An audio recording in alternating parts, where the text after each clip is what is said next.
പ്രാർത്ഥന ദൈവപുത്രന്റെ അമ്മയായി തീർന്ന പരിശുദ്ധ മാതാവേ,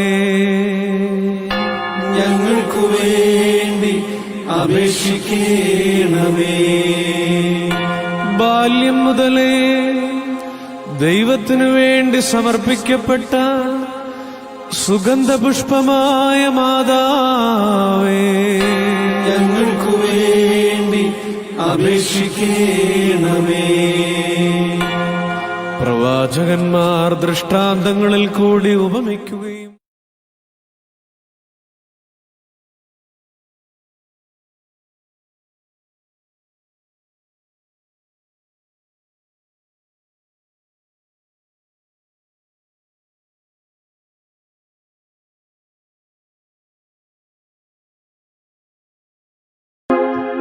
ഈ രണ്ട് മൂന്ന് ഭാഗങ്ങളിലായി ശീമ നമസ്കാരത്തിലും പരിശുദ്ധ കുർബാന ക്രമത്തിലും ഒക്കെയുള്ള അമ്മ മറിയത്തിന്റെ നിഴലുകളെ, മർമ്മങ്ങളെ നാം പരിചയപ്പെട്ടു.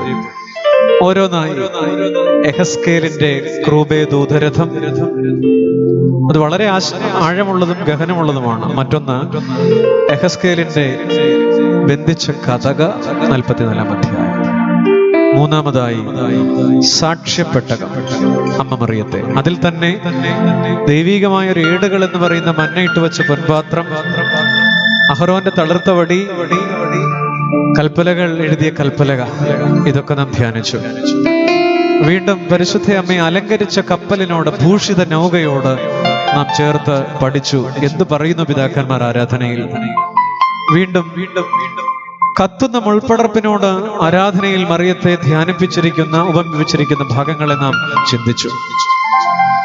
മോശ അടിച്ച പാറ, വളരെ ആഴത്തിൽ നാം മനസ്സിലാക്കേണ്ട ചില മർമ്മങ്ങളെ വളരെ ലളിതമായി നാം ഒരുമിച്ച് ചിന്തിക്കുകയുണ്ടായി. മറ്റൊന്ന് പരിശുദ്ധാത്മാവിന്റെ ശോശപ്പ, റൂഹാദൻ ശോശപ്പ എന്ന അമ്മയെ വിളിക്കുന്നതിന്റെ സാങ്കത്യം നാം ധ്യാനിച്ചു. മറ്റൊന്ന്, കുറെ പാട്ടുകളുണ്ട്, ഒരു പാട്ടിൽ കുറേയേറെ അർത്ഥം വരുന്ന ഗിദയോന്റെ കമ്പിളിമഞ്ഞ്, അതുപോലെ തന്നെ ഏലീശയുടെ പുതിയ തളിക, ദാവീദിന്റെ പുരി അഥവാ ദാവീദിന്റെ പട്ടണം, ഇങ്ങനെ ഒത്തിരി ഉണ്ട്. വളരെ ശക്തമായി ഉപയോഗിച്ചിരിക്കുന്ന കാര്യങ്ങളാണ് ഈ മേൽപ്പറഞ്ഞതൊക്കെ. ഇനിയും ഒത്തിരി ഉണ്ട് നമുക്ക് പക്ഷേ എല്ലാം ചിന്തിക്കാൻ. എങ്കിലും പ്രായം കൂടിയ കഴുകനെ പെറ്റ അമ്മ എന്ന യെശയ്യാ പ്രവാചകൻ ഏറ്റവും കൂടുതൽ ഉപയോഗിച്ചിരിക്കുന്ന ഒന്നാണ്. ജനന പെരുന്നാളിന്റെ ശുശ്രൂഷ ആരാധനയിൽ ഏറ്റവും കൂടുതൽ എടുത്ത് പിതാക്കന്മാർ വെച്ചിരിക്കുന്നത് യെശയ്യാ പ്രവാചകന്റെ കാര്യങ്ങളാണ്. യെശയ്യാ പ്രവാചകൻ അമ്മയെ വിളിക്കുന്നത് ഒരു പിഞ്ചു കുഞ്ഞിനെ പ്രസവിച്ച അമ്മയെന്നല്ല, പ്രായം കൂടിയ കഴുകനെ നിർമ്മല കന്യയെ നീ പെറ്റ നാമോസിൻ സുതൻ ഏശായ. ഒരുപക്ഷെ അത് നാം കേൾക്കുന്നവരാണ് സന്ധ്യാ നമസ്കാരത്തിൽ നിന്ന്. ആ പാട്ടിന്റെ വരികളിലൂടെ നമുക്ക് പോകാം. പ്രായം കൂടിയ കഴുകനെ നിർമ്മല കന്യേ നീ പെറ്റ ആമോസിൻ സുതനേശായ നിവിയാർത്ത നിഞ്ചരിതം ആരവരായോ അമ്മനുവേലാം ദൈവത്തെ പ്രസവിച്ചു പാവനകന്യേ. യെശയ്യാ നബി ആർത്തു, അമ്മേ നിന്റെ ചരിതം, പ്രായം കൂടിയ കഴുകനെ പറ്റി. യെശയ്യാവ് 7:14 പെട്ടെന്ന് നമുക്ക് ഓർമ്മ വരിക, കന്യക ഗർഭിണിയായി ഒരു മകനെ പ്രസവിക്കും. ഞാൻ പറഞ്ഞില്ലേ, എൽദോയുടെ ജനന പെരുന്നാളിന്റെ ശുശ്രൂഷകൾ കൂടുതൽ യെശയ്യാവിന്റെ ഉദ്ധരണികളാണ്. മഹത്വമുള്ളവന് യെശയ്യാ പ്രവാചകനാണ് പ്രധാനമായും പരിശുദ്ധ കന്യകമറിയാമിനെ കുറിച്ച് പ്രവചനത്തിന്റെ നിഴലിൽ നിന്ന് പ്രായം കൂടിയ കഴുകനെ പ്രസവിച്ചവൾ എന്നൊക്കെ എടുത്തു പറയുന്നത്, വൃദ്ധനെ പ്രസവിച്ചവൾ എന്നൊക്കെയുള്ള ചിന്തകൾ സമൃദ്ധമായുണ്ട്. ശീമാ നമസ്കാരത്തിൽ ഒരു വേള നാം ഇങ്ങനെ പാടുന്നുണ്ട്, ലോകർക്കെല്ലാം വിശ്രമമേകും തുറയേ ശ്ലോമോ വൻകഴുകൻ തൻ ധാത്രി മാടപ്രാവേ ശ്ലോമോ. അവിടെ പാടുന്നത് വലിയ കഴുകന്റെ പ്രസവിച്ച വൻകഴുകൻ തൻ ധാത്രി മാടപ്രാവേ ശ്ലോമോ. സഭയുടെ പിതാക്കന്മാർ ഇതേ ആശയം തന്നെ വ്യാഴാഴ്ചയുടെ പ്രഭാത നമസ്കാരത്തിൽ കൃത്യമായി എഴുതി വച്ചിട്ടുണ്ട്. പരിശുദ്ധ കന്യമറിയാം എങ്ങനെയാണ് ഈ കുഞ്ഞിനെ കയ്യിൽ വഹിക്കുക? പൂർവികനായ വയോധികനെ കയ്യിൽ തണ്ടിലിതാലാളിൽ പോ. എന്താണ് നാം കേട്ടത്? ലോകത്തൊരമ്മയ്ക്കും ഇല്ലാത്ത ഭാഗ്യമാണ്. ഏതൊരമ്മയ്ക്കും തൻ്റെ കുഞ്ഞമ്മയേക്കാൾ ഇളയതാണ്. ശുദ്ധിമതിയായ മർത്തമറിയും അമ്മയെക്കുറിച്ച് പിതാക്കന്മാർ പറയുകയാണ്, പൂർവികനായ വയോധികനെ കയ്യിൽ തണ്ടിലിതാലാളിപ്പോ. ഈ വിസ്മയം നാം മുഴുവൻ കാണുന്നത് ജനന പെരുന്നാൾ ശുശ്രൂഷയിലാണ്. ശരിക്കും ക്രിസ്മസിന്റെ ശുശ്രൂഷ എന്ന് പറയുന്നത് ഒരു വിസ്മയത്തിന്റെ ശുശ്രൂഷയാണ്. ഈ കുഞ്ഞ് ജനിച്ചപ്പോൾ, ഉണ്ണിയേശു കല്ലടാവിൽ പിറന്നപ്പോൾ പരിശുദ്ധ കന്യമറിയാം കൺഫ്യൂസ്ഡ് ആണ്. പ്രത്യേകിച്ചും അമ്മ വല്ലാതെ കൺഫ്യൂസ്ഡ് ആണ്. പേരിടാൻ വേണ്ടി ഒത്തിരി കൺഫ്യൂസ് ചെയ്യുകയാണ്. അത് കൃത്യമായും വ്യാഴാഴ്ച രാത്രിയുടെ 1-ാം കൗമാ നമസ്കാരത്തിൽ പ്രത്യേകമായി അത് പറയുന്നുണ്ട്. മുറിയമോറാൻ പാട്ടിൽ അമ്മ കുഞ്ഞിന് പേരിടുമ്പോൾ ഇവൻ യേശു എന്ന് പേർ വിളിക്കണമെന്നൊക്കെ പ്രവചനമുണ്ടെങ്കിലും ഗബ്രിയേൽ മാലാഖയുടെ അരുളപ്പാടുണ്ടെങ്കിലും ഈ വ്യാഴാഴ്ച രാത്രിയുടെ 1-ാം കൗമാ നമസ്കാരത്തിൽ ശീമായിൽ ഈ പരിശുദ്ധ മറിയം ഈ കുഞ്ഞിനെ കയ്യിലെടുത്ത് വെച്ചുകൊണ്ട് ഇങ്ങനെ ചിന്തിക്കുന്നതായിട്ട് എഴുതി വച്ചിട്ടുണ്ട്. ചൊന്നാൾ മാറിയാം മാശിഹായെ പ്രസവിച്ചപ്പോൾ പേരേതേകി നിന്നെ വിളിക്കേണ്ടു. എന്താ പാടിയത്? അമ്മ പറയുകയാണ്, ചൊന്നാൾ മാറിയാം മാശിഹായെ പ്രസവിച്ചപ്പോൾ പേരേതേകി നിന്നെ വിളിക്കേണ്ടു. എന്നിട്ട് വീണ്ടും അമ്മ തന്നെ പറയുകയാണ്, എൻ്റെ കുഞ്ഞേ, എൻ്റെ ഓമന കുഞ്ഞേ, ശിശുവെന്ന് വിളിക്കാമോ? ഒക്കില്ല, നീ പൗരാണികനാണ്. അവിടെ അമ്മ തന്നെ പറയുകയാണ്, ശിശുവെന്നാകാൻ പറ്റില്ല, നീറ്റും പൗരാണികന ആയുഷ്മാൻ ആകാ നീ പൈതൽ. എന്റെ കുഞ്ഞെ, നിന്നെ കുഞ്ഞെന്ന് വിളിക്കാനൊക്കില്ല, കാരണം ഏറ്റവും പൗരാണികൻ.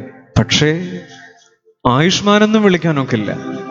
ഇത് സഭയുടെ പിതാക്കന്മാർ കൃത്യമായി അമ്മ ഈ കുഞ്ഞിന് പേരിടാൻ നേരമുള്ള കൺഫ്യൂഷൻ പോലും കൃത്യമായി പറയുന്നുണ്ട്.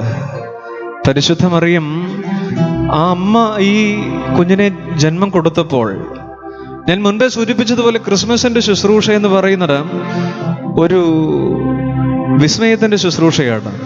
കൃത്യമായിട്ട് ക്രിസ്മസിന്റെ സന്ധിക്ക് പാടുന്നുണ്ട്, കാതതിലൂടുൾ പോകി ബാലിക തന്നിൽ വചനം വാണു. എന്താ കേട്ടത്? കാതതിലൂടെ, കാതതിലൂടുൾ പോകി ബാലിക തന്നിൽ വചനം വാണു. ഉദരത്തിൻ നീ പാരിൽ കായികമായി ജാതം ചെയ്തു. അടുത്ത വരിയാണ് കേൾക്കേണ്ടത്. ശിശുവോ വൃദ്ധൻ പരമാശ്ചര്യം ഇക്കഥ സംഭ്രമമാർഗീട. ഈ കുഞ്ഞു വൃദ്ധനാണ്. ശിശുവോ വൃദ്ധൻ പരമാശ്ചര്യം. സുറിയാനി സഭയുടെ പിതാക്കന്മാരാ കല്ലടാവിലെ രംഗം ഓരോ നിമിഷവും അണുവിട വ്യത്യാസപ്പെടുത്താതെ അതിൻ്റെ ആഴമായ വികാര അനുഭവത്തിൽ പകർന്നു വെക്കുകയാണ്. ശിശുവോ വൃദ്ധൻ പരമാശ്ചര്യം ഇക്കഥ സംഭ്രമമാർഗീട. ഞാൻ സൂചിപ്പിച്ചില്ലേ, ക്രിസ്മസിന്റെ ശുശ്രൂഷയ്ക്ക് നമുക്ക് ഇങ്ങനെ ഒരു പേര് വിളിക്കാം, വിസ്മയത്തിന്റെ ശുശ്രൂഷ. ആ വിസ്മയം പരിശുദ്ധ കന്യകമറിയാമാണ് അതിന്റെ പ്രധാന ഭാവം. ഈ കന്യക ഇത്ര മഹത്തായ ഒരു അനുഭവത്തെ സ്വീകരിക്കുകയോ? അത് കൃത്യമായി എൽദോ പെരുന്നാളിന്റെ സന്ധ്യാ ശുശ്രൂഷയിലെ സെദറായിൽ എഴുതി വച്ചിട്ടുണ്ട്. തലമുറകളെക്കാളും വംശങ്ങളെക്കാളും പൂർവികൻ കാലാവസാനത്തിൽ ഒരു ചെറിയ ശിശുവിനെ പോലെ കാണപ്പെട്ടു. ഭൂമിയിലേക്ക് മഴയും മഞ്ഞും അയക്കുന്നവൻ മനുഷ്യനെ പോലെ മനുഷ്യപുത്രിയുടെ മുലകളിൽ നിന്ന് പാല് കുടിച്ചു. വലിയ വിസ്മയമായിട്ട് അത് എഴുതി വച്ചിരിക്കുന്നതാണ്. പർവ്വതങ്ങളെ സൃഷ്ടിക്കുന്നവൻ ഒരു ദരിദ്രനെ പോലെ ഗുഹയിൽ കിടന്നു. ആകാശമണ്ഡലത്തെ വഹിച്ചിരിക്കുന്നവനെ പെൺകുട്ടി അവരുടെ കൈകളിൽ ലഘുവായി വഹിച്ചു. എത്ര മനോഹരമായിട്ടാ! ആകാശമണ്ഡലത്തെ വഹിച്ചിരിക്കുന്നവനെ ഒരു പെൺകുട്ടി അവളുടെ കൈകളിൽ ലഘുവായി വഹിച്ചു. വീണ്ടും ആ സന്ധ്യയുടെ സെദറായിൽ തന്റെ ആജ്ഞത്താൽ സൃഷ്ടികളെ പായിക്കുന്നവൻ ബെത്ലഹേമിൽ ശിശുവിനെ പോലെ നീന്തി നടന്നു. ഒന്ന് കേട്ടെ, തന്റെ ആജ്ഞത്താൽ സൃഷ്ടികളെ പായിക്കുന്നവൻ ബെത്ലഹേമിൽ ഒരു ശിശുവിനെ പോലെ നീന്തി നടന്നു. ഈ അമ്മയാണ് വിസ്മയത്തിന്റെ മർമ്മം, അമ്മയും കുഞ്ഞും. അതുകൊണ്ടാണ് ഞാൻ പറഞ്ഞത്, യെശയ്യാ പ്രവാചകനും യിരെമ്യാവും ദാനിയേലും യെഹെസ്കേലും ഒക്കെ പരിശുദ്ധ അമ്മയെക്കുറിച്ച് ഇങ്ങനെ വിസ്മയിക്കത്തക്ക കാര്യങ്ങൾ എഴുതി വച്ചിരിക്കുന്ന ഒരു വേദപുസ്തകം അതേപോലെ സഭയുടെ പിതാക്കന്മാർ നമ്മുടെ ആരാധനക്രമത്തിലേക്ക് പകർത്തി വെച്ചിരിക്കുക. അതുകൊണ്ട് നമ്മുടെ കയ്യിലിരിക്കുന്ന കുർബാനക്രമമാകട്ടെ, ആണ്ടദക്സയാകട്ടെ, ശീമാ നമസ്കാരമാകട്ടെ, ഞാൻ പറയും അതൊരു മിനി ബൈബിളാ, വേദപുസ്തക മർമ്മങ്ങളാ. വിസ്മയത്തിന്റെ ശുശ്രൂഷ എന്ന നിലയിൽ ആ ശുശ്രൂഷയുടെ ഗീതങ്ങളൊന്നും നമുക്ക് സന്ധ്യയുടെ പാട്ടില്, ഈ എൽദോ പെരുന്നാളിനെ കുറിച്ച് പറയുമ്പോൾ എനിക്ക് ചില കാര്യങ്ങളൊന്നും പറയാതിരിക്കാൻ മേല. സന്ധ്യയുടെ പാട്ടില് പാടുന്നുണ്ട്, സർവപ്രാണതനെ വർണ്ണിച്ചിട മതിയാകും മൃതിയുള്ളോനേവൻ. മൃതിയുള്ള ഒരുവനെങ്കിലും, മരിച്ചു പോകുന്ന ഒരു മനുഷ്യനും ഈ കന്യകയിൽ നിന്നുള്ള ജനനത്തെ വർണ്ണിക്കാൻ പറ്റുകയല്ല. അവരുടെ ബുദ്ധിക്ക് അത് പോരാ. അതുകൊണ്ടാ പാടുന്നത്, സർവപ്രാണതനെ വർണ്ണിച്ചിട മതിയാകും മൃതിയുള്ളോനേവൻ. വീണ്ടും മനോഹരമായി ക്രിസ്മസിന്റെ രാത്രി ശുശ്രൂഷയിൽ നമ്മൾ രാത്രിയിൽ ഇങ്ങനെ വെളുപ്പിന് 3 മണിക്ക് വന്ന് ഉറക്കത്തിൽ നിന്ന് ഇങ്ങനെ ആടിയൊക്കെ നിൽക്കുമ്പോൾ ഈ പാട്ടൊന്നും അങ്ങനെ കേൾക്കില്ല. ഒരുപക്ഷെ ഇതിന്റെ ചില ചരണങ്ങൾ ഒഴിവാക്കാറുണ്ട്. തുടർന്ന് പാടുന്നുണ്ട്, ജന്മശ്രീദായകനെ നിൻ ജന്മത്തെ ഉദ്ഘോഷിച്ചിടാ ഏകുകബലമൻ മനതാരിനു നിൻ ശ്രേഷ്ഠതയെ ശോധിക്കാതെ. മരണമുള്ള മനുഷ്യന് ബുദ്ധിമുട്ടാണ്, അവന്റെ ബുദ്ധിക്ക് എത്തുകയല്ല. അതുകൊണ്ടാ പാടിയത്, സർവപ്രാണതനെ വർണ്ണിച്ചിട മതിയാകും മൃതിയുള്ളോനേവൻ. മനുഷ്യന്റെ ബുദ്ധിക്ക് എത്താൻ പ്രയാസമാണ്. നമ്മുടെ വാക്കുകൾ കൊണ്ട് പറ്റില്ല. നമ്മുടെ ബുദ്ധി കൊണ്ട് ഈ കന്യകയുടെ മഹത്വത്തെ, കന്യകയിൽ നിന്നുള്ള ഉണ്ണീശോയുടെ ജനനത്തെ വർണ്ണിക്കാനൊക്കെ അടുത്ത ചരണത്തിൽ ഇങ്ങനെ പാടുന്നുണ്ട്, ദൈവമേ എന്റെ വാക്ക് പോരാ, എന്റെ വാക്ക് എവിടെ വരെയാണെന്നറിയാമോ, എന്റെ ബുദ്ധി എവിടെ വരെയാണെന്നറിയാമോ? നാനാവിധ ഭംഗികളെയും നിഹനിക്കും കുഴിമാടം തന്നിൽ. എന്താ കേട്ടത്? നാനാവിധ ഭംഗികളെയും നിഹനിക്കും കുഴിമാടം തന്നിൽ. തെക്കേപ്പുറത്തെ 6 അടി മണ്ണിൽ എല്ലാ ഭംഗിയും നിഹനിക്കുന്ന കുഴിമാടം തന്നിൽ എന്നുടെ ബലഹീനതയോലും വാക്കുകൾ അവസാനിച്ചിടുമ്പോൾ. ഞാൻ എത്ര നന്നായിട്ട് പറഞ്ഞാലും, എത്ര നന്നായിട്ട് വ്യാഖ്യാനിച്ചാലും, എത്ര നന്നായിട്ട് ഇതിനെ മനസ്സിലാക്കാൻ ശ്രമിച്ചാലും, എന്നുടെ ബലഹീനതയോലും വാക്കുകൾ അവസാനിച്ചിടുമ്പോൾ. അതുകൊണ്ട് ഞാൻ മേൽപ്പറഞ്ഞ വാക്ക് ഒരിക്കൽ കൂടെ ആവർത്തിച്ചോട്ടെ സ്നേഹിതരെ, വിസ്മയത്തിന്റെ ശുശ്രൂഷയാണത്. കന്യകമറിയാമിന്റെ എന്ന വിസ്മയം മുഴുവൻ അഴക് വിരിച്ച നിലാവ് പോലെ പ്രപഞ്ചത്തിൽ പരന്നൊഴുകുന്ന സഭയുടെ ആരാധനാ ബോധ്യങ്ങളിലേക്ക് പകർന്നൊഴുകുന്ന നേരമാണ് ഈ ശുദ്ധമുള്ള എൽദോ പെരുന്നാളിന്റെ സന്ധ്യയും രാത്രിയും. ആണ്ടദക്സ എന്ന തടിച്ച പുസ്തകം നിങ്ങളുടെ ഷോക്കേസിൽ അലമാരയിലുണ്ടെങ്കിൽ ഇന്ന് ഈ രാത്രി ധ്യാനം ഒക്കെ ശ്രദ്ധിക്കുമ്പോൾ, ഈ അമ്മ രഹസ്യം ധ്യാനിക്കുമ്പോൾ, അമ്മ മറിയം എന്ന വിസ്മയത്തെ കൂടുതൽ മനസ്സിലാക്കാനായിട്ട് ആ കാര്യത്തിലേക്ക്, ആ പുസ്തകത്തിലേക്കൊന്ന് കണ്ണോടിച്ചാൽ മതി. പ്രവചനങ്ങളുടെ സുന്ദരമായ അനുഭവങ്ങൾ വെള്ളി നൂല് പോലെ നമ്മുടെ മുൻപിലേക്ക് ഇങ്ങനെ പെയ്തിറങ്ങുന്നത് കാണാം. മറിയം എന്ന ആകാശ വിസ്മയത്തെ, നമുക്ക് നമ്മുടെ ബുദ്ധിക്ക് എത്താത്ത വൻകാര്യത്തെ പിതാക്കന്മാർ വളരെ സുന്ദരമായി വിവരിച്ചിരിക്കുന്നത് കാണാം. ഈ ആരാധനയുടെ മഹത്വത്തെ മനസ്സിലാക്കാതെയാണ് നാം ഈ ആരാധനയെ തള്ളിപ്പറയുന്നതും ഇതിൽ നിന്ന് മറ്റിടങ്ങളിലേക്ക് പാളിപ്പോകുന്നതും. അത് കൃത്യമായി മനസ്സിലാക്കാം. അതുകൊണ്ട് യേശുക്രിസ്തുവിന്റെ ജനനത്തിൽ പഴയ നിയമ പ്രവാചകന്മാരിൽ ഏറ്റവും കൂടുതൽ സന്തോഷിക്കുന്ന ആത്മാവ് മാവൂർബോയിൽ പാടുന്നത് പോലെ, കന്യക ഗർഭിണിയായതിനാൽ ആനന്ദിക്കുക നിബിയാമേശായ. യെശയ്യാവിന്റെ ആത്മാവാണ്. കാരണം എന്താ? ആ പാട്ടിലൂടെ നമുക്ക് വളരെ പെട്ടെന്ന് പോയി നമുക്ക് ചിന്തകൾ പൂർത്തീകരിക്കാം.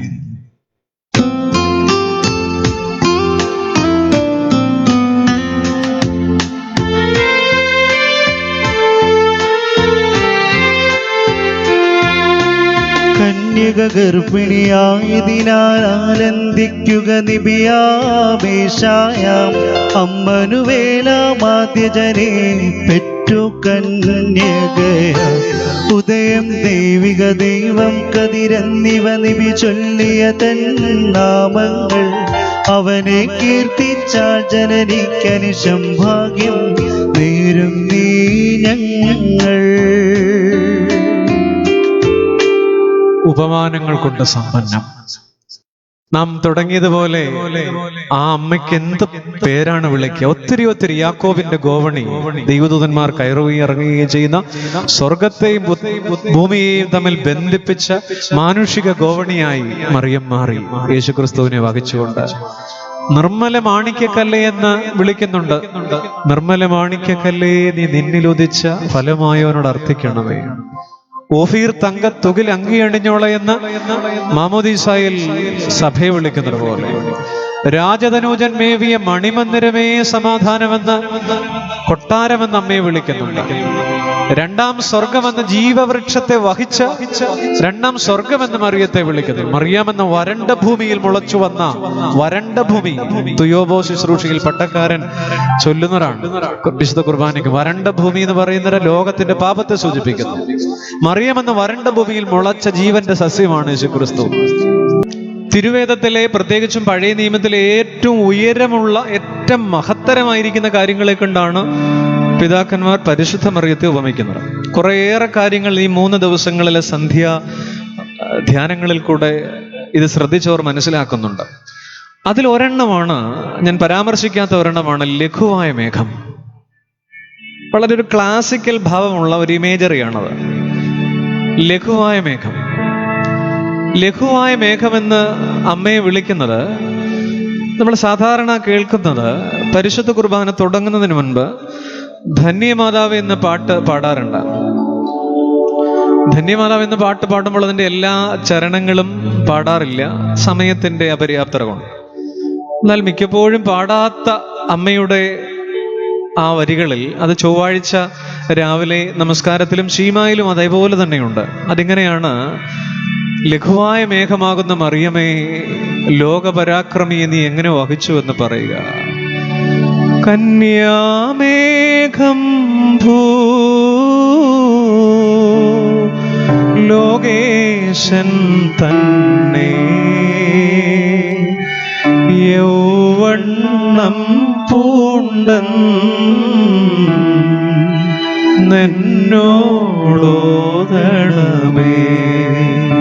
ഭക്തൻ ചോദിക്കുകയാണ്, അമ്മേ മറിയമേ, മേഘമായ ലഘുവായ മേഘമാകുന്ന മറിയമേ, ഭൂലോകത്തിന്റെ ഈശ്വരനെ എങ്ങനെ അമ്മ വഹിച്ചു എന്നൊന്ന് പറ. ഈ പാപിയോട്, ഈ ഭക്തനോട്, ഈ സാധുവിനോടൊന്ന് പറയൂ അമ്മേ. എങ്ങനെയാണ് അമ്മ, ലഘുവായ മേഘമാകുന്ന അമ്മ എന്താ പാടിയത്? കന്യാമേഘം ലോകേശൻ തന്നെ യൗവനം പൂണ്ടൻ എന്നോടോദണമേ. വീണ്ടും അവിടെ ഇങ്ങനെയാണ്, മാലാഖാമുമ്പൻ ഗബ്രിയേൽ ചൊന്ന ലോകേശൻ തന്നെ വാഴൂ നിന്നുള്ളിൽ. കന്യാമേഘം. പ്രിയ സഹോദര, പ്രിയ സഹോദരി, ഓർക്കൂ, അമ്മ മറിയത്തിനൊരു വിശേഷണം ഹൃദയത്തിൽ ഇങ്ങനെ കുറിച്ചു വെച്ചേ, കന്യാമേഘം. ലഘുവായ മേഘമാകുന്ന മറിയമേ, ലോകപരാക്രമനെ എങ്ങനെ വഹിച്ചു എന്ന് പറയുക. പരിശുദ്ധ മറിയത്തെ 3 ഇടങ്ങളിൽ ഈ മേഘത്തിന്റെ പ്രത്യേകത എന്താ? മേഘത്തിന്റെ പ്രത്യേകത ജലത്തെ ഉൾക്കൊള്ളുന്നു എന്നാണ്. 2 പ്രത്യേകത ഞാൻ പറയും. ഒന്ന്, ജലത്തെ ഉൾക്കൊള്ളുന്ന ഇടമാണ് മേഘം. അങ്ങനെയെങ്കിൽ ഈ ജലം എന്ന ആശയം ജീവജലമെന്ന ക്രിസ്തുവിനെ മനസ്സിലാക്കണം. ജീവജലമെന്ന ക്രിസ്തുവിനെ ഉൾക്കൊണ്ട മേഘമാണ്. ലഘുവായ മേഘം എന്ന ആശയത്തിൽ കൂടെ എപ്പോൾ വേണമെങ്കിലും പൊട്ടിപ്പോകാവുന്ന മൺകുടം എന്ന മനുഷ്യൻ, ബലഹീനത ഏറെയുള്ള മനുഷ്യ സ്വഭാവത്തെ സൂചിപ്പിക്കാൻ വേണ്ടിയിട്ടാണ് പിതാക്കന്മാർ ലഘുവായ മേഘം എന്ന് പറയുക. അതാണ് ആ വിശേഷണത്തിന്റെ അർത്ഥം. യേശു ക്രിസ്തു ജീവജലം ആണെങ്കിൽ ആ ജീവജലത്തെ ഉൾക്കൊണ്ട ബലഹീനപാത്രമായ ലഘുമേഘമാണ് അമ്മ മറിയം. 2, ജീവജലത്തെ വഹിച്ച പാറയാണ്. ദൈവത്തെ പറ്റൊരു മാതാവിൽ നമ്മൾ പാടി, നമ്മൾ കഴിഞ്ഞ ദിവസത്തെ ധ്യാനത്തിൽ അത് കേട്ടതുമാണ്. തീക്കൽ പാറ ജലം നൽകി. അമ്മ മറിയം പാറയാണ്. വീണ്ടും ജീവജലത്തെ വഹിച്ച ശോശപ്പ ആണ്. മോശ ചമച്ചോര പേടക ദൃഷ്ടാന്തം എന്ന് പാടുമ്പോൾ റൂഹാദൻ ശോശപ്പാസലവും, ജീവജലത്തെ വഹിച്ച പരിശുദ്ധാത്മാവിന്റെ ജീവജലത്തെ മറച്ച ശോശപ്പ. നമുക്കറിയാം, പരിശുദ്ധ കുർബാനയിൽ അപ്പവീഞ്ഞുകളുടെ മേൽ ശോശപ്പ മൂടി വെക്കുന്ന സമയം അപ്പവീഞ്ഞുകളെ മറയ്ക്കുകയാണ് ഈ ശോശപ്പ. പരിശുദ്ധ കന്യകമറിയാം അത് ഞാൻ പറഞ്ഞു എന്ന് എനിക്ക് തോന്നുന്നു. തന്റെ വിവാഹം കഴിയുന്നതിന് മുമ്പ് യെരുശലേം ദേവാലയത്തിൽ പഴയ നിയമ ആരാധന അനുസരിച്ചുള്ള സമാഗമന കൂടാരത്തിലെ യെരുശലേം ദേവാലയത്തിന്റെ കാഴ്ചയപ്പം മറയ്ക്കുന്ന കപിലാന തുന്നിയിരുന്ന ഒരാൾ കൂടിയായിരുന്നു അമ്മ മറിയമെന്ന് പറയുന്നുണ്ട് പിതാക്കന്മാർ പാരമ്പര്യത്തിൽ. ഒരേ തരത്തിൽ അമ്മ കപിലാന തുന്നിയ ആളും പിന്നീട് ആ ജീവജലത്തിന്റെ കപിലാന ആയി മാറുകയും ചെയ്യുകയായിരുന്നു. ഞാൻ പറഞ്ഞു, മേഘത്തിന്റെ 1ാമത്തെ പ്രത്യേകത ജലം ഉൾക്കൊള്ളുന്നു, ജീവജലത്തെ ഉൾക്കൊള്ളുന്നത് കൊണ്ടാണ് മേഘമെന്ന് വിളിക്കുക. 2, ആകാശത്തിനും ഭൂമിക്കും ഇടയിലുള്ള ഒരു പാളിയാണ് മേഘമെങ്കിൽ, കേൾക്കണമേ, ആകാശത്തിനും ഭൂമിക്കും ഇടയിലുള്ള ഒരു പാളിയാണ് മേഘമെങ്കിൽ സ്വർഗത്തിനും ഭൂമിക്കും മധ്യ ഉപകരണമായി മാറിയ മേഘപ്പാളിയാണ് മറിയം. മനസ്സിലായി എന്ന് വിചാരിച്ചോട്ടെ. ആകാശത്തിനും ഭൂമിക്കും ഇടയിലുള്ള മേഘപ്പാളി, സ്വർഗത്തിനും ഭൂമിക്കും ഇടയ്ക്ക് ഒരു മേഘപ്പാളി എന്ന ഉപകരണമായി അമ്മ മറിയം മാറുകയായിരുന്നു. പിതാക്കന്മാർ വെറുതെയല്ല ഇതൊക്കെ വർണ്ണിച്ചിരിക്കുന്നത്. കന്യാമേഘം, ഭൂലോകേശൻ, അമ്മയെ എങ്ങനെയാണ് നീയാകുന്ന മേഘം പുത്രനെ വഹിച്ചത്. ഇനി ഇത് പാടുമ്പോൾ എൻ്റെ പ്രിയപ്പെട്ട ശ്രോതാക്കളുടെ മനസ്സിൽ ഈ ചിന്തയും വ്യാഖ്യാനവും ഉയർന്നു വരണം. ഈ ഭാഗത്ത് ഒരു കാര്യം കൂടെ ഞാൻ സൂചിപ്പിക്കുക. നാം ഉൽപ്പത്തി മുതൽ പുറപ്പാടിലും യഹസ്കേലിലും യെശയ്യാവിലും ഒക്കെ പറയുന്ന, ഞാൻ പ്രധാനമായും എടുത്തത് ശീമായ നമസ്കാരത്തിലും കുർബാനക്രമത്തിലുമുള്ള പരിശുദ്ധ അമ്മയുടെ പഴയ നിയമ വ്യാഖ്യാനങ്ങളെയാണ്, ചിന്തകളെയാണ്. ഒരു കാര്യം പറയാതെ പോകാനും തരമില്ലല്ലോ. ഉത്തമഗീതത്തിൽ അത് പ്രണയഭാവങ്ങളുടെ ഉദാത്തമായ ദൈവമനുഷ്യ പ്രണയഭാവത്തിന്റെ അഭൗമിക ഭാവമാണ്. ഉത്തമഗീതത്തിൽ പരിശുദ്ധ മറിയത്തെ ഒത്തിരി ഉപമിച്ചിട്ടുണ്ട്. കെട്ടിയടച്ചിരിക്കുന്ന തോട്ടം, അടച്ചിട്ടിരിക്കുന്ന ഒരു നീരുറവ, മുദ്രയിട്ടിരിക്കുന്ന കിണർ, ശലോമോന്റെ തിരച്ചിൽ. നമുക്കൊരു വേദവാക്യം കേൾക്കാം. 4-ാം അധ്യായം 12-ാമത്തെ വാക്യത്തിൽ, ഉത്തമഗീതം 4-ാം അധ്യായം 12-ാം വാക്യം ഇങ്ങനെയാണ് നാം കേൾക്കുന്നത്: എൻ്റെ സഹോദരി, എൻ്റെ കാന്ത, കെട്ടിയടച്ചിരിക്കുന്ന ഒരു തോട്ടം, അടച്ചിരിക്കുന്ന ഒരു നീരുറവ്, മുദ്രയിട്ടിരിക്കുന്ന ഒരു കിണർ. 3 വിശേഷണങ്ങളാണ്. ഒരിക്കൽ കൂടെ ഇത് വായിച്ചു കേൾക്കാം. എൻ്റെ സഹോദരി, എൻ്റെ കാന്ത, എൻ്റെ കാന്ത. കെട്ടിയടച്ചിരിക്കുന്ന ഒരു തോട്ടം, 1 കെട്ടിയടച്ചിരിക്കുന്ന ഒരു തോട്ടം, അടച്ചിരിക്കുന്ന ഒരു നീരുറവ്. കെട്ടിയടച്ചിരിക്കുന്ന തോട്ടം എന്ന് പറയാൻ കാരണം എന്താ? ഒരിക്കലും ആരും പ്രവേശിക്കാത്ത നിത്യ കന്യകത്വത്തെ സൂചിപ്പിക്കുക. 2 അടച്ചിരിക്കുന്ന ഒരു നീരുറവ്, അടച്ചിട്ടിരിക്കുന്ന ഒരു നീരുറവ, അതും നിത്യകന്യകത്വത്തിന്റെ സൂചനയായി പിതാക്കന്മാർ വ്യാഖ്യാനിക്കുന്നു. 3 മുദ്രയിട്ടിരിക്കുന്ന ഒരു കിണർ, മുദ്രയിട്ടിരിക്കുന്ന കിണർ, ആരും ഒരിക്കലും പിന്നീട് കോരാതെ വണ്ണം. ഇതെല്ലാം പ്യൂരിറ്റിയെ, ഈ 3 എലമെന്റ്സും ഈ 3 ഭാവങ്ങളും വിശുദ്ധിയെ മലിനമാക്കാത്ത നിർമ്മലമായതിനെ, മലം എന്നുള്ളതിന്റെ ഓപ്പോസിറ്റാണ് നിർമ്മലം, നിർമ്മലമായതിനെ സൂചിപ്പിക്കുകയാണ്. വീണ്ടും ഉത്തമഗീതത്തിൽ അമ്മ മറിയത്തിന്റെ കുറെ നിഴലുകളുണ്ട്. ഒരു വാക്യം കൂടെ വായിച്ച് കേൾക്കാം. 1-ാം അധ്യായം 5-ാം വാക്യം. യെരൂശലേം പുത്രിമാരെ, ഞാൻ കറുത്തവളെങ്കിലും കേദാരി കൂടാരങ്ങളെ പോലെയും ശലോമോന്റെ തിരശീലകളെ പോലെയും അഴകുള്ളവളാകുന്നു. ഉത്തമഗീതത്തിലെ മണവാട്ടി നമ്മുടെ പ്രിയപ്പെട്ട ശൂലേമി പറയുകയാണ്. എന്താ പറഞ്ഞത്? യെരൂശലേം പുത്രിമാരെ, യെരൂശലേം പുത്രിമാരെ, ഞാൻ കറുത്തവളെങ്കിലും കേദാരി കൂടാരങ്ങളെ പോലെയും ശലോമോന്റെ തിരശീലകളെ പോലെയും അഴകുള്ളവളാകുന്നു. ഞാൻ കറുത്തവളെങ്കിലും എന്ന് പറയാൻ കാരണം എന്താ? ഇത് 2 വ്യാഖ്യാനമാണ്. 1 കുറവുകളുള്ള സഭയുടെ സൂചനയാണ് എന്നാണ് 1-ാമത്തെ വ്യാഖ്യാനം. 2-ാമത്തേത് പരിശുദ്ധ കന്യമറിയമാണെന്നാണ് 2-ാമത്തെ വ്യാഖ്യാനം. കറുത്തവൾ എന്ന പ്രയോഗം കൊണ്ട് നിറത്തെ അല്ല, പാപ സ്വഭാവത്തെ സൂചിപ്പിക്കുക. നമ്മുടെ ആരാധനയിലും ധൂപക്കുറ്റിയിൽ ഉപയോഗിക്കുന്ന കരി കറുത്തറാണ്.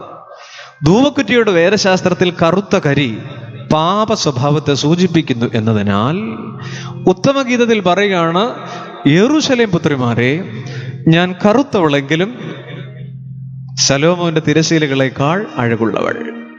പാപ സ്വഭാവത്തിൽ പിറന്ന അമ്മ മറിയം. കത്തോലിക്ക പാരമ്പര്യത്തിൽ പരിശുദ്ധ മറിയം അമലോത്ഭവയാണെന്ന് പറയും. അമലോത്ഭവ എന്ന് പറഞ്ഞാൽ പാപമില്ലാതെ ജനിച്ചവൾ. ഓർത്തഡോക്സ് വേദശാസ്ത്രം അങ്ങനെ പഠിപ്പിക്കുന്നില്ല. മറിയവും ആദാമ്യ പാപത്തിൽ ജനിച്ചവളാണ്. മറിയം പാപം കൂടാതെ ജനിച്ചുവെങ്കിൽ യേശുക്രിസ്തുവിന്റെ മനുഷ്യാവതാരത്തിൽ നിന്ന് ഒരാളെ മാറ്റി നിർത്തേണ്ടി വരും. മനസ്സിലാകുന്നുണ്ടാകും അമ്മ മറിയത്തെ. അതല്ല, അമ്മയും പാപത്തിൽ ജനിച്ചവളാണ്, ആദാമ്യ പാപത്തിൽ. പക്ഷേ വളർച്ചയിൽ വിശുദ്ധിയിൽ വളർന്നു എന്നുള്ളതാണ്. അതുകൊണ്ടാണ് പാപ സ്വഭാവത്തിൽ കറുത്തവളെങ്കിലും. പോകട്ടെ, കൃത്യമായി ഈ ഉത്തമഗീതത്തിലെ ഒത്തിരി ഭാവങ്ങൾ, വേദമർമ്മങ്ങൾ അമ്മയെ സൂചിപ്പിക്കാൻ ഉപയോഗിക്കുന്നുണ്ട്. ഉദാഹരണമായി വ്യാഴാഴ്ച പ്രഭാതത്തിൽ ഉത്തമഗീതത്തിന്റെ ഒരു പ്രയോഗം ഇങ്ങനെയാണ് അപമറിയത്തെ കുറിച്ച് സൂചിപ്പിക്കാൻ. നിങ്ങളുടെ മുൻപിൽ ശീവ നമസ്കാരം ഉണ്ടെങ്കിൽ എന്നെ ഓൺലൈനിൽ കൂടെ കാണുന്നവര് ആ ശീവ നമസ്കാരം എടുത്തിട്ട് വ്യാഴാഴ്ച പ്രഭാത നമസ്കാരം ശ്രദ്ധിക്കണം. അതിങ്ങനെയാണ് പാടുന്നത്.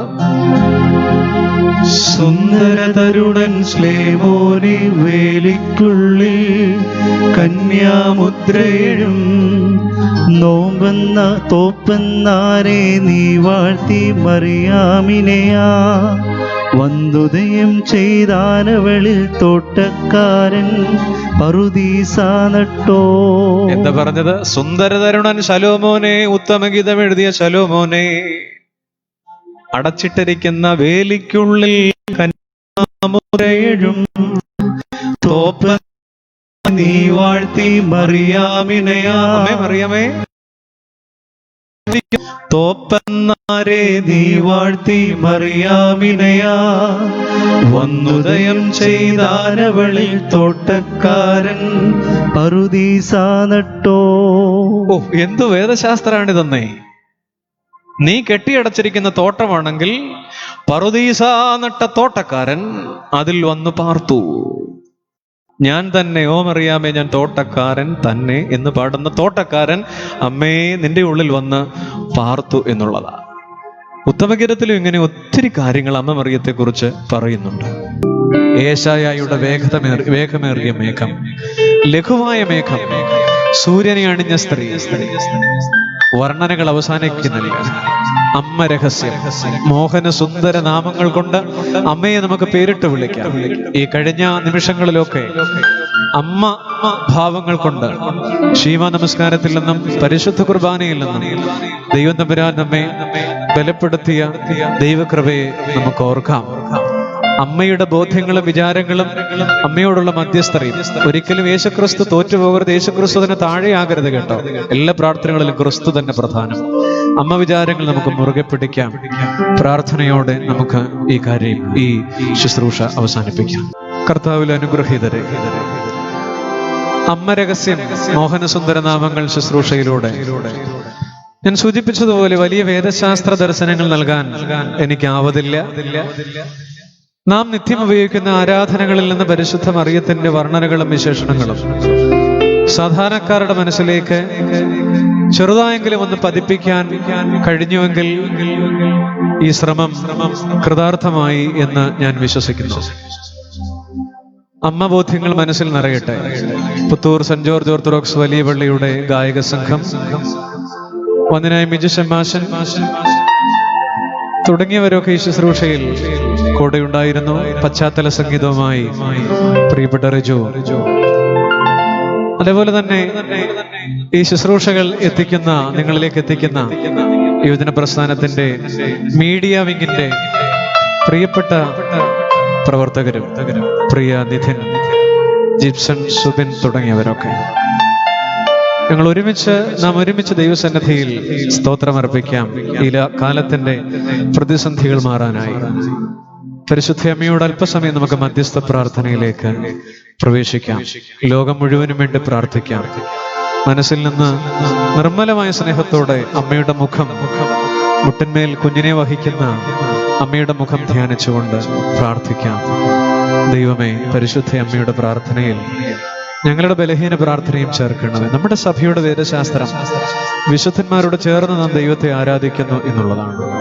നമുക്ക് ദൈവസന്നിധിയിൽ പ്രാർത്ഥിക്കാം. ഓ മാതാവേ,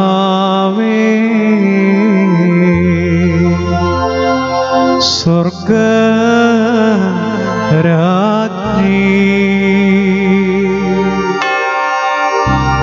നിന്നോടൊപ്പം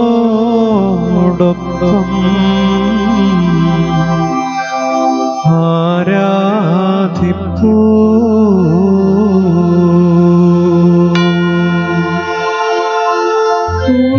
ഈശോ.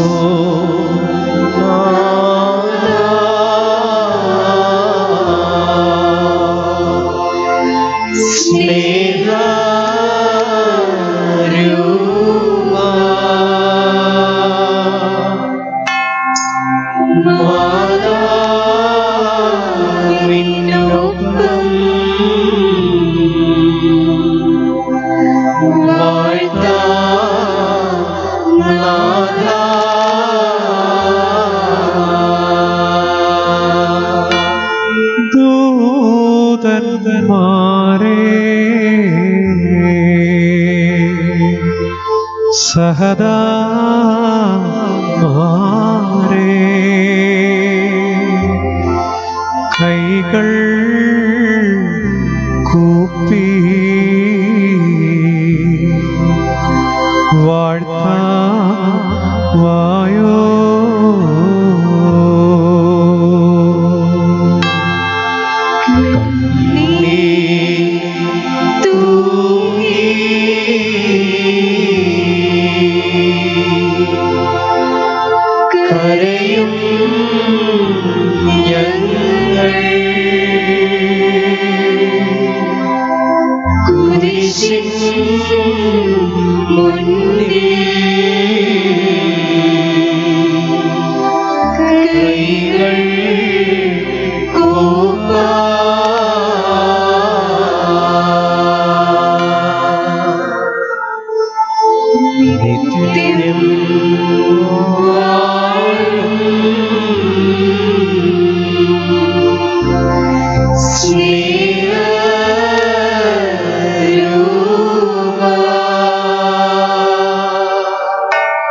സർവശക്തനായ നാഥ,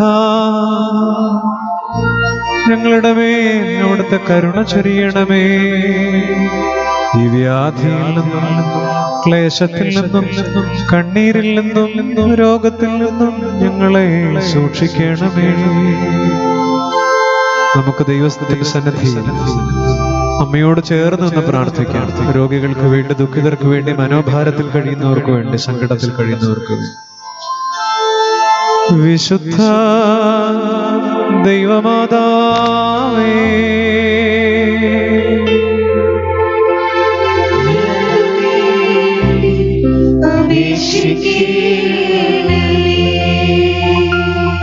നിത്യകന്യകയായ സ്വർഗീയനാഥയായ കന്യകയെ,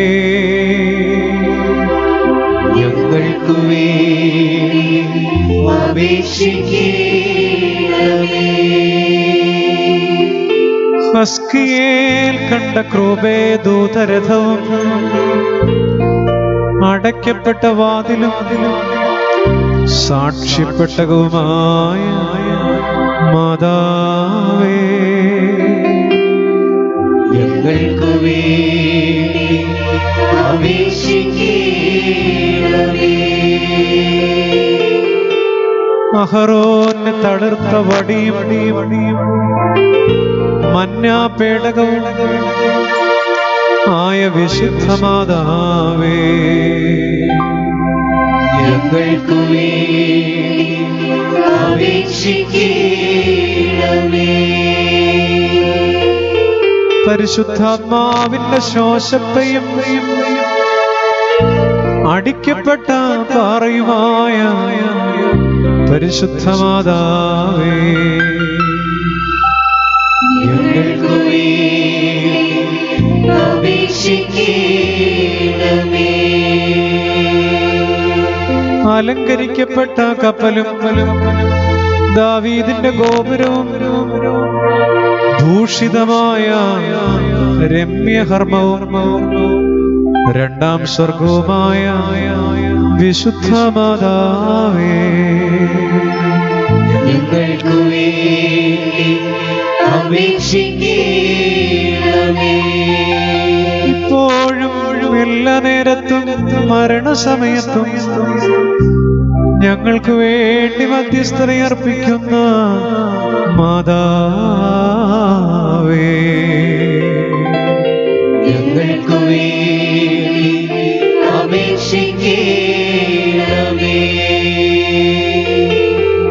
പിതാവും പുത്രനും വിശുദ്ധാത്മാവുമായ ത്രിയേക ദൈവത്തിന്റെ നാമത്തിൽ തന്നെ ആമേൻ.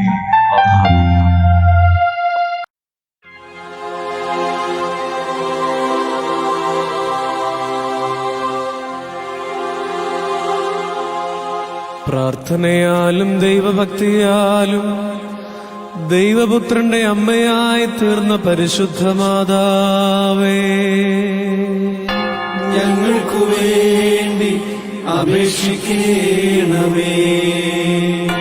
ബാല്യം മുതലേ ദൈവത്തിനു വേണ്ടി സമർപ്പിക്കപ്പെട്ട സുഗന്ധപുഷ്പമായ മാതാവേ, ഞങ്ങൾക്കു വേണ്ടി അപേക്ഷിക്കണമേ. പ്രവാചകന്മാർ ദൃഷ്ടാന്തങ്ങളിൽ കൂടി ഉപമിക്കുകയും ഏദനിലെ പാപം പരിഹരിക്കാൻ മുഖാന്തരമായി തീരുകയും ചെയ്ത വിശുദ്ധ മാതാവേ, ഞങ്ങൾക്കു വേണ്ടി അപേക്ഷിക്കണമേ. ഇപ്പോഴും എല്ലാ നേരത്തും മരണസമയത്തും ഞങ്ങൾക്കു വേണ്ടി മധ്യസ്ഥതയണയ്ക്കുന്ന മാതാവേ, ഞങ്ങൾക്കു വേണ്ടി അപേക്ഷിക്കണമേ. ദൈവത്താൽ തെരഞ്ഞെടുക്കപ്പെടുകയും മനുഷ്യവർഗത്തിന്റെ അഭിമാനമായി തീരുകയും ചെയ്ത വിശുദ്ധ മാതാവേ, ഞങ്ങൾക്കു വേണ്ടി അപേക്ഷിക്കണമേ. സഹനത്തിന്റെ രാജ്യം സകല തലമുറകളുടെയും ഭാഗ്യവുമായ വിശുദ്ധ മാതാവേ, ഞങ്ങൾക്കു വേണ്ടി അപേക്ഷിക്കണമേ. വിലപിച്ചിരിക്കുന്നവരുടെ ആശ്വാസവും വേദനപ്പെട്ടിരിക്കുന്നവരുടെ അഭയവുമായ മാതാവേ, ഞങ്ങൾക്കു വേണ്ടി അപേക്ഷിക്കണമേ.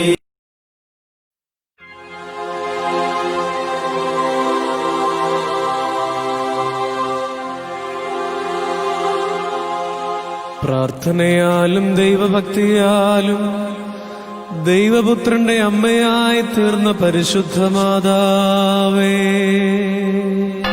ഞങ്ങൾക്കു വേണ്ടി അപേക്ഷിക്കണമേ.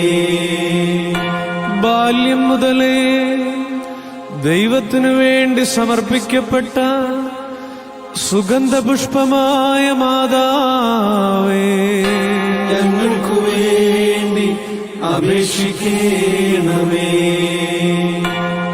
പ്രവാചകന്മാർ ദൃഷ്ടാന്തങ്ങളിൽ കൂടി ഉപമിക്കുകയും ഏദനിലെ പാപം പരിഹരിക്കാൻ മുഖാന്തരമായി തീരുകയും ചെയ്ത വിശുദ്ധ മാതാവേ, ഞങ്ങൾക്കു വേണ്ടി അപേക്ഷിക്കണമേ.